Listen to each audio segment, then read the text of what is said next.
오늘 함께 나눌 이야기는 최근에 화제가 된 드라마죠. 바로 땡플릭스 시리즈 더 글로리입니다.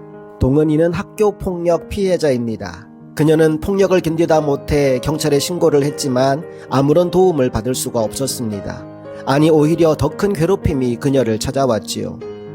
아무리 둘러봐도 주변에 그녀를 도와줄 사람은 하나도 없었습니다. 친구도 선생님도 학교도 경찰도 심지어 엄마까지도 동은이 믿고 의지할 동은의 편은 한 사람도 없었어요. 로마서 8장 31절은 이렇게 말합니다. 그런즉 이 일에 대하여 우리가 무슨 말하리요? 만일 하나님이 우리를 위하시면 누가 우리를 대적하리요? 여기서 우리를 위하시면 이라는 말은 우리 편이 되어주시면으로 바꾸어 읽을 수도 있습니다. 그렇습니다. 만왕의 왕이신 하나님이 나의 편이 되어주신다면 누가 감히 나를 대적할 수가 있겠습니까? 오늘 이 영상을 보는 분 중에 동은이처럼 내 편이 하나도 없다 여겨지는 누군가가 계신다면 온전히 나의 편이 되어주시는 하나님을 꼭 만나게 되시기를 소망합니다. 어디에도 나의 편이 없다고 생각한 동은이는 자퇴를 결심합니다. 그리고 자퇴 이유를 학교 폭력이라고 적었습니다. 하지만 이마저도 거액의 보상금을 받아 챙긴 엄마에 의해 학교 부적응으로 수정이 되고 맙니다. 또 한 번의 배신감과 절망을 느끼며 동은은 결국 집을 나가게 됩니다. 그렇게 혼자 살아남아야 했기에 그녀는 이것저것 닥치는 대로 일을 해야만 했지요. 그러면서도 그녀는 자신을 괴롭힌 이들을 단 한순간도 잊을 수가 없었습니다. 그녀가 사는 이유, 그것은 오직 하나, 그들에게 받은 만큼 되갚아 주는 일이었지요. 목표가 생겼으니 그때부터 그녀는 이를 악물고 살아갑니다. 공장에서 일을 하며 검정고시를 보고 교대에 들어가 선생님이 되지요. 이유는 단 하나, 박연진의 딸 예솔이를 만나기 위해서입니다. 한편 하루하루를 치열하게 살아오던 동은은 영양실조로 병원에 실려가게 되고 거기서 인턴인 여정과 만나게 됩니다. 처음으로 만나는 순수한 나의 편이 바로 그였지요. 동은은 이때까지 어느 누구와도 인간적인 관계를 맺으려고 하지 않았습니다. 또다시 상처를 받고 싶지 않았기 때문이지요. 그런데 여정과는 이런저런 이유로 계속 만남을 이어가게 됩니다. 바둑 과외가 바로 그 시작이었지요. 그리고 시간이 흘러 동은은 또 다른 조력자를 만나게 되는데 바로 연진의 집에서 일하는 가정부 현남이었습니다. 가정폭력에 시달렸던 현남은 동은의 복수를 돕기로 합니다. 대신 동은은 현남의 딸을 보호하고 남편을 죽게 하는 일을 도와주기로 했지요. 일명 피해자 연대를 맺게 된 겁니다. 그렇게 현남이 전해준 정보로 동은은 더 치밀하게 복수를 준비하게 됩니다. 그리고 그 과정에서 연진의 딸 예솔은 사실은 그 남편 하도영의 딸이 아니고 친구인 재준의 딸이라는 중요한 정보도 입수하게 됩니다. 이제 모든 준비가 끝난 동은은 과거 자신을 괴롭혔던 연진의 무리를 흔들기 시작합니다. 일단 그들 모두 학창시절에 꿈을 이루었어요.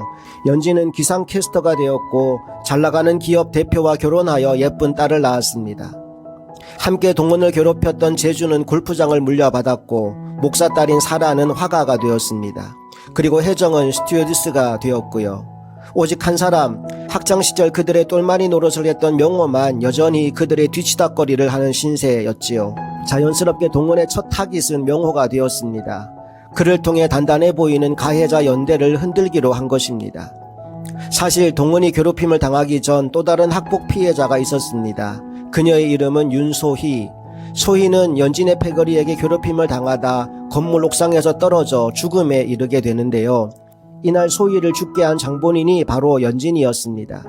그때 건물 옥상에서 떨어지면서 소희는 연진의 명찰을 붙잡게 되는데 이것이 살인의 유일한 증거물이었습니다. 우연히 그 근처에 있던 동은이 죽은 소희의 손에 있던 명찰을 경찰서에 보냈지만 부패한 경찰에 의해 증거물은 사라지고 연진은 아무 일 없다는 듯 잘 살게 된 것입니다.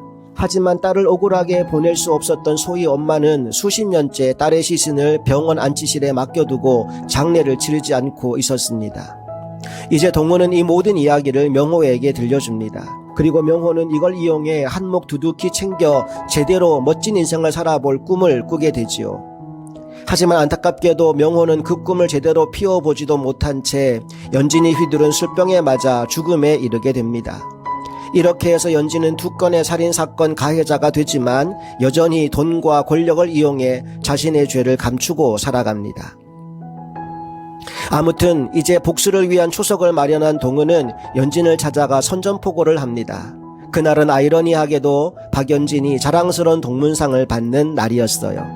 이제 동은의 본격적인 복수가 시작됩니다. 목표는 연진의 곁에 아무도 남지 않게 하는 것. 바둑을 통해 연진의 남편 하도영에게 접근한 동은은 그에게 연진의 실체를 낱낱이 보게 해줍니다. 또한 재준에게 예솔이가 자신의 딸임을 알게 하여 그의 마음을 흔들어 놓고 사라의 인생은 마약으로 완전히 무너지게 만듭니다. 결정적으로 연진은 그녀가 저지른 살인사건의 증거들이 공개되므로 결국 법의 심판을 받게 되고요. 그렇게 가해자들은 서서히 파국을 맞이하게 되는데 없는 것을 꾸며내어 그렇게 된 것이 아니라 모두 그들이 숨어서 하던 일들이 만천하에 드러난 결과였습니다. 숨은 것은 드러나게 되어 있습니다. 다윗을 보십시오. 우리아의 아내 밧세바를 범하고 그 남편 우리아를 죽게 만드는 끔찍한 죄를 짓고도 그는 1년 넘게 그 죄를 감추고 살았습니다. 그러나 사람은 속일 수 있을지 몰라도 하나님까지 속일 수는 없었습니다. 결국 하나님이 나단 선지자를 보내어 그의 죄를 지적하고 철저히 회개함으로 그 죄의 문제를 처리하도록 하십니다. 오늘 여러분 안에 숨겨둔 죄는 없습니까? 혹 이 시간 여러분의 마음에 생각나는 죄가 있다면 더 이상 묻어두지 마시고 회개함으로 그 죄의 문제를 해결하게 되시기를 바랍니다. 마지막으로 생각해보고 싶은 것이 있는데 그것은 원수 갚는 일에 대한 성경의 답변입니다. 성경은 우리에게 스스로 원수를 갚지 말라고 합니다. 그러면 어떻게 해야 할까요? 원수를 그냥 내버려 둬야 합니까? 아니요. 원수 갚는 일은 하나님께 맡기라고 합니다. 로마서 12장 19절 말씀입니다. 내 사랑하는 자들아 너희가 친히 원수를 갚지 말고 하나님의 진노하심에 맡기라. 기록되었으되 원수 갚는 것이 내게 있으니 내가 갚으리라고 주께서 말씀하시니라. 하나님이 그들의 은밀한 죄를 아시고 반드시 갚아주실 것이니 그 일은 내게 맡기고 나를 한번 믿어보라고 하십니다. 로마서 2장 16절 말씀을 볼까요? 곧 나의 복음에 이른 바와 같이 하나님이 예수 그리스도로 말미암아 사람들의 은밀한 것을 심판하시는 그날이라. 니체는 이런 말을 남겼습니다. 괴물과 싸우는 사람은 그 싸움 속에서 스스로 괴물이 되지 않도록 조심해야 한다. 하나님은 당신의 자녀된 우리가 괴물이 되는 것을 기뻐하지 않으십니다. 하나님은 우리를 사랑하시기에 우리들이 미움보다는 사랑을, 눌림보다는 자유를 누리며 살기를 원하십니다. 그래서 언제나 사랑의 눈으로 우리를 바라보시고 인자한 손으로 우리를 도와주시는 것입니다. 시편 14절 말씀입니다. 주께서는 보셨나이다. 주는 재앙과 원한을 감찰하시고 주의 손으로 갚으려 하시오니 의로운 자가 주를 의지하나이다. 주는 벌써부터 고아를 도우시는 이시니이다. 하나님은 여러분을 결코 고아와 같이 버려두지 않으십니다. 그 하나님을 신뢰함으로 복수를 꿈꾸는 사람이 아니라 사랑을 실천하며 살아가는 우리 모두가 되기를 간절히 소망합니다. 지금까지 흥업감리교회 황진문 목사였습니다.